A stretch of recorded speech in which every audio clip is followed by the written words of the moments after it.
This past week, Gallup polling released results from its annual health and healthcare survey, which it does every November since 2001. In this poll, Americans are asked to report on their own mental or emotional well-being. You can say that your mental health is excellent, good, only fair, or poor. Since the onset of this polling, the results have been rather consistent. Around 85% of respondents rate themselves either good or excellent. The range over the years has gone as high as 89% and down to 81%, but pretty much it stays in there in and around that 85% until this year, of course, when the numbers dropped to 76%. Now, this is not a crisis, but it is a notable variation in an otherwise consistent trend. It's like the whole world is sad and stressed. I mean, the obvious culprit is, in this scenario, is the COVID-19 pandemic. People are feeling constrained. They're feeling uncertain about the future, overwhelmed. There are financial concerns and health concerns weighing heavily on people's minds, which exacerbates one's sense of mental well-being.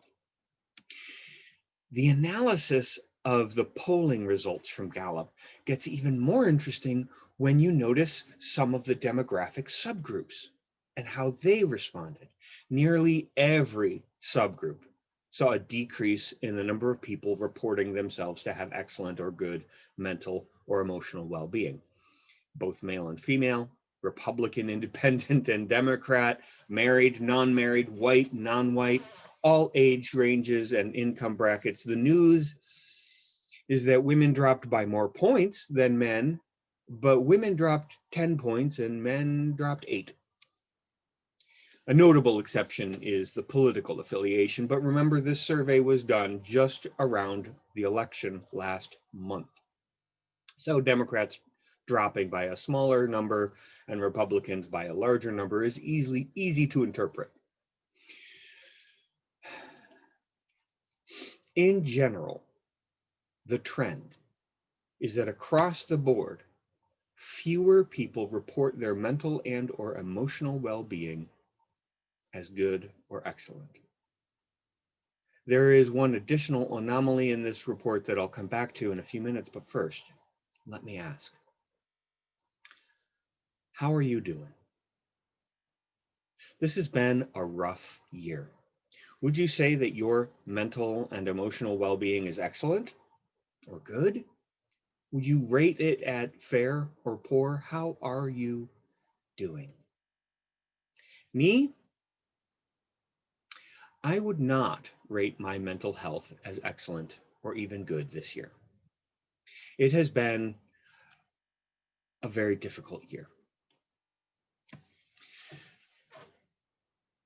I think most of the time that I have served as minister for this congregation, my mental health has been good. But this year, my mental health has been fair to middling, maybe, with bouts of awful. I have been struggling mightily this year with depression. I tell you this for two reasons, and neither of those reasons is that I need you to take care of me. I have my colleagues and my friends. I have my family and my medical professionals to support me. I mention my own struggle not because I need you to fix me or save me. I'm getting the help I need. Instead, I mention my own struggles with depression for two reasons in particular. First, to serve as a witness. You may be in a bad spot yourself. Mental illness has a weighty stigma clinging to it. In her book, Stubborn Grace, UU minister Kate Landis talks about how religion in particular would, in the past and in some corners still today, equate mental illness with moral failings or displeasure from God. People to this day bury their shame and hide in secrecy rather than reveal something like the struggle I have been in. This is hard enough without adding secrecy and shame to the mix. You may be struggling with a mental illness. You are not alone. God is not against you. Your faith community can help support you. The second reason I mention my own struggle is for acknowledgement. You may have witnessed me over the past several months struggling now and then. And you may have thought to yourself, he's not doing well. I share my struggle to acknowledge what you may have wondered about, and you were right. Part of what happens in my depression is I drop important things. I forget things. I get exhausted and overwhelmed, and I can't follow through on things. So I offer this as acknowledgement. I've been working on overcoming these difficulties. I have tricks and strategies to help me with it all. And if you've been concerned, I want you to know you have a good eye. Trust yourself. And thank you. If you have not been concerned, if you have had no idea how much I've been struggling, don't feel bad. I'm very good at hiding. I have been working on not hiding for years. I shared with key leaders and staff what I've been going through a couple of months back. If you're wondering about your own mental well-being, I encourage you to find support. This is not a time in which to deal with difficulties alone. There's a snippet of a song I find keeps returning to me. It's from a musical ensemble called Silver Mountain Zion. When the world is sick, can't no one be well, but I dreamt we were all beautiful and strong. Such a compelling statement, an indictment, an acknowledgement of calling back into our better natures. When the world is sick, can't no one be well, but I dreamt we were all beautiful and strong. The world is sick right now. I mean, the COVID-19 pandemic, obviously, but other insidious ways as well. When the world is sick, can no one be well, but I dreamt we were all beautiful and strong. And when the world is sick, how much harder it is for you to keep your head up and keep yourself in a positive frame of mind. When the world is sick, can't no one be well, but I dreamt we were all beautiful and strong. We are not going to be stuck like this forever. We are going to round this bend. We will turn this corner. The planet will swing on its axis and the sun will shine more again. It will happen soon, sooner than you expect. When the world is sick, can't no one be well, but I dreamt we were all beautiful and strong. This too shall pass. If you feel you need a little extra support right now, a little more than you usually do to get through, by all means, reach out, connect. Now is not the time to hide or to push through on your own, because I dreamt we were all beautiful and strong. Something turns the ache and the pain around us, or at least frames this ache and pain within the context of hope. Something else is happening beyond just this pandemic, beyond just my depression, beyond the suffering you and others experience. Something else is going on. Something leads us to dream that we are beautiful and strong, leads us to become more beautiful and strong. There's a delightful little surprise in this Gallup poll that I mentioned at the beginning. The poll said that everyone is feeling a little worse off than last year. Some demographics are less bad, but everyone has lost ground in their self-assessment of their mental and emotional well-being. Every demographic, except one. There is one subgroup that actually gained ground, one subgroup whose numbers increased from 2019 to 2020 in their assessment of their mental and emotional well-being. It's the category of people who attend religious services weekly. This is like finding an article that says people who eat a lot of cheese live longer, and I eat a lot of cheese. So I would send copies of that article to all of my friends and family as proof that I'm going to be okay, except in this real example, it's about going to church rather than about eating cheese. So I probably still need to cut down on how much cheese I eat, but that's a topic for a different sermon, perhaps. Over this past year, people who attended a worship or prayer service weekly showed an increase in how many of them say their mental well-being is good or even excellent.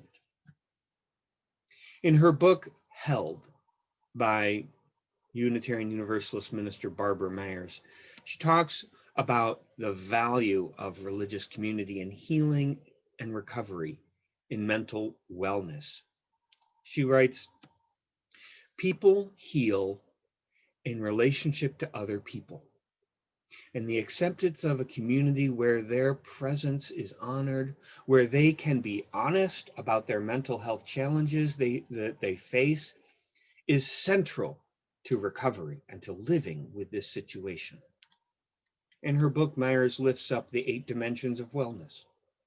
So included in this list of 8, as you might expect, are emotional and spiritual wellness.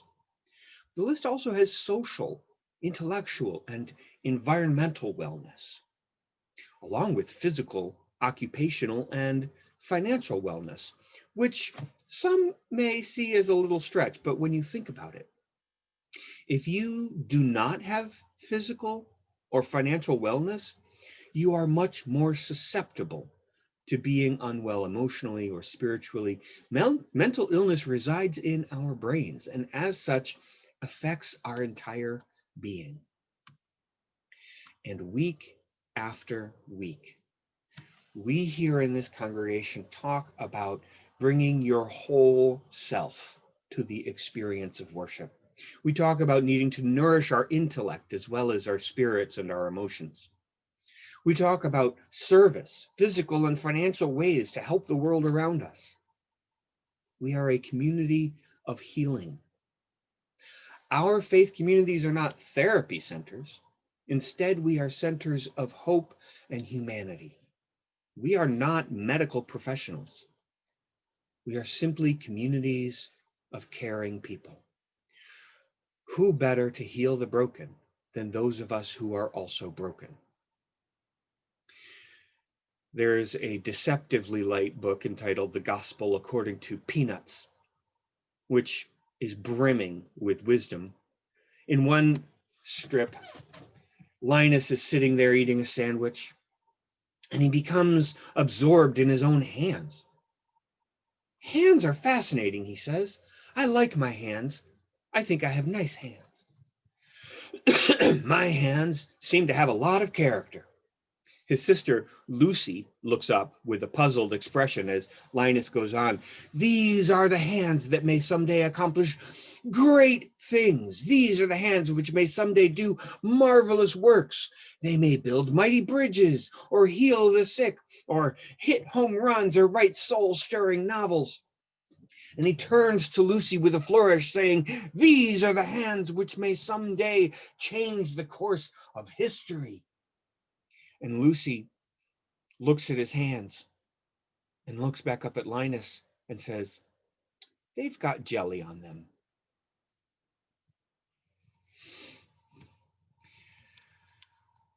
Well, we are the only ones here to take care of each other, and we all have jelly on our hands.